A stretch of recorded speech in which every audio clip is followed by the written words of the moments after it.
বৰপেটা জিলাৰ দক্ষিণ পূব প্ৰান্তত 1971 চনতে স্থাপিত একমাত্ৰ উচ্চ শিক্ষাৰ প্ৰতিষ্ঠান চেঙাস্থিত মধ্য কামৰূপ মহাবিদ্যালয়ত ছাত্ৰ একতা সভাৰ উদ্যোগত বৃহস্পতিবাৰে অনুষ্ঠিত হৈ যায় নৱাগত আদৰণি সভা।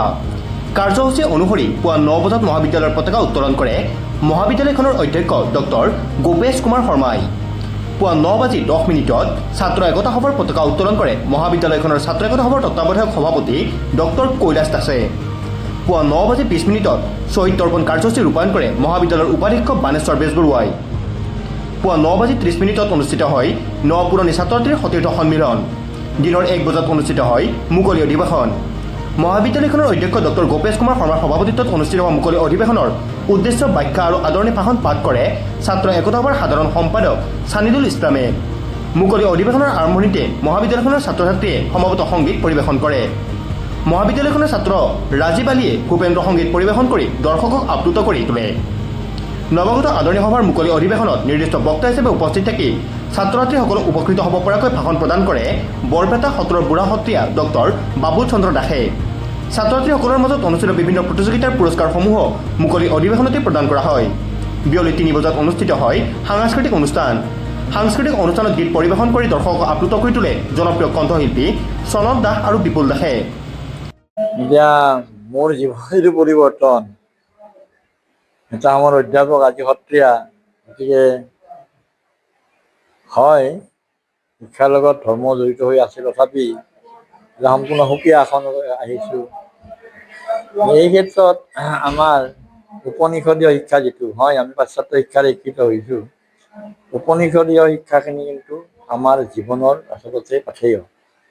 এইকাৰণেই আৰু মই বক্তব্যৰ মাজতো মাজে মাজে কৈছোঁ যে অকল লেখাপঢ়াতে আবদ্ধ নাথাকে এজন ছাত্ৰই সমাজখন আগুৱাই নিয়াৰ ক্ষেত্ৰত যিখিনি ভূমিকা ল'ব লাগে সেইখিনি আমাৰ শাস্ত্ৰসমূহে কৈছে। আৰু বিশেষকৈ উপনিষদত যিখিনি আদৰ্শ দেখুওৱা হৈছে সেই কথাখিনি হ'লে ছাত্ৰ ছাত্ৰীখিনিয়ে যদি তেনেকৈ লয় কথাখিনি, যেনে মই এটা কৈছোঁ যে ভুঞ্জিথা তত্ত্বিন ভুঞ্জিথা, এই বাক্যটো কৈছোঁ মই উপনিষদৰ বাণী, যে তুমি ভোগ কৰা, তুমি নিজৰ উপাৰ্জনেৰে যিখিনি পাইছা ভোগ কৰা, কিন্তু ত্যাগৰ মাজেৰে ভোগ কৰিবা।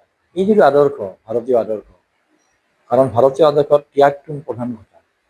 ৰামচন্দ্ৰ সিদ্ধ বছৰ ত্যাগ কৰিছিল, গতিকে ত্যাগৰ মাজেদিহে এখন সমাজক আগুৱাই নিব পাৰি। গতিকে পঢ়া শুনাৰ লগতে যদি সমাজৰ বাবে, দহৰ বাবে, দেশৰ বাবে যদি কাম কৰি যাওঁ, তেতিয়াহে আমি আগুৱাই যাব পাৰিম। আৰু মোৰ বাণীটো হ'ল, অমুক বাণীটো হ'ল এই যে এই উঠি অহা প্ৰজন্মৰ, নৱপ্ৰজন্মৰ যিখিনি যুৱচাম, সিহঁতৰ হাতৰে দেশৰ ভৱিষ্যত বা সমাজৰ ভৱিষ্যত।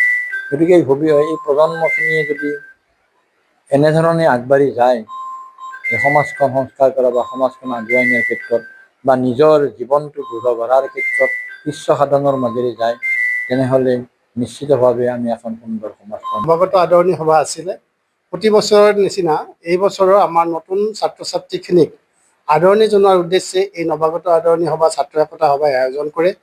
এইবেলিও ইয়াৰ ব্যতিক্ৰম নাছিল। আচলতে হয় কি যে মহাবিদ্যালয়ত যিসকল ছাত্ৰ ছাত্ৰী পঢ়ে সেই ছাত্ৰ ছাত্ৰীখিনিৰ মন মগজুত এখন সমাজ পৰিৱৰ্তন কৰিব পৰা সম্পূৰ্ণৰূপে শক্তি থাকে, আৰু সেই শক্তিখিনি কিদৰে আমি বাহিৰ কৰিব পাৰোঁ তাৰ কাৰণে আমি এনেধৰণৰ সভা সমিতি পাতি বিভিন্ন বক্তা মাতি তেওঁলোকৰ জৰিয়তে আমি পথটো দেখাবৰ কাৰণে চেষ্টা কৰোঁ।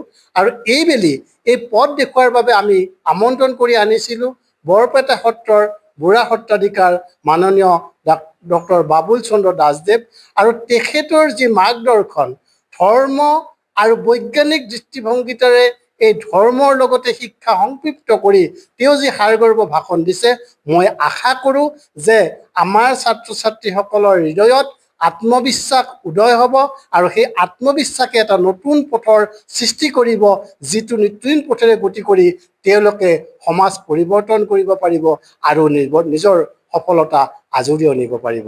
এয়াই মোৰ আশা, এয়াই মোৰ ধাৰণা। বৰপেটাৰ পৰা লাচিত বানৰ report, news any 365। Stay informed, stay ahead.